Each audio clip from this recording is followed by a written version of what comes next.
Parliament ఎన్నికలకు దేశవ్యాప్తంగా schedule విడుదలవ్వడంతో ఢిల్లీలో మంగళవారం జరిగిన కాంగ్రెస్ కేంద్ర ఎన్నికల కమిటీ సమావేశంలో కాంగ్రెస్ ఫైర్ బ్రాండ్ విజయశాంతి పేరు ప్రస్తావనకు రావడం పీసీసీ చీఫ్ ముఖ్యమంత్రి రేవంత్ రెడ్డిని ఆశ్చర్యానికి గురిచేసింది.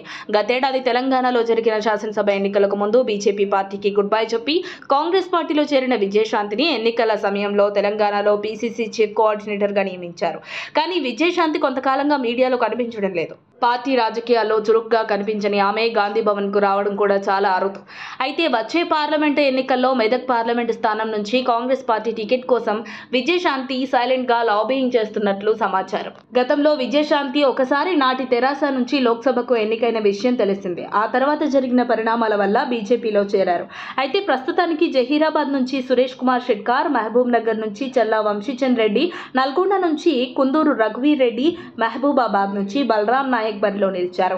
1-2 రోజుల్లో మరో జాబితా, మరికొన్ని ఎంపీల అభ్యర్థుల రెండో జాబితా విడుదలయ్యే అవకాశం ఉంది. మరి ఈ లిస్టులో విజయశాంతికి చోటు దక్కుతుందా లేదా అనేది ఆసక్తికరంగా మారింది. కాంగ్రెస్ అధిష్టానం నోట రాములమ్మ ప్రస్తావన రావడంతో ఆమెకు మెదక్ ఎంపీ టికెట్ ఇవ్వొచ్చనే ప్రచారం జరుగుతోంది. కానీ ఈ స్థానం నుండి నీలం మధు పోటీలో ఉన్నట్లు తెలుస్తుంది. పార్టీ గెలుపై టార్గెట్గా విజయశాంతి కూడా తనకు ఏ పదవి కావాలని కాంగ్రెస్ నాయకత్వాన్ని అడగలేదు. కానీ మెదక్ పార్లమెంట్ నుంచి విజయశాంతిని దింపే యోచనలో ఏఐసీసీ ఉన్నట్లు తెలుస్తోంది. మరి సెకండ్ లిస్ట్ లో వీరిద్దరిలో ఎవరికి స్థానం దక్కుతుందో వేచి చూడాలి. మరిన్ని అప్డేట్స్ కోసం మా కాయ్ టీవీని సబ్స్క్రైబ్ చేసుకోండి. మా వీడియో కనుక మీకు నచ్చినట్లయితే లైక్ చేయండి, షేర్ చేయండి.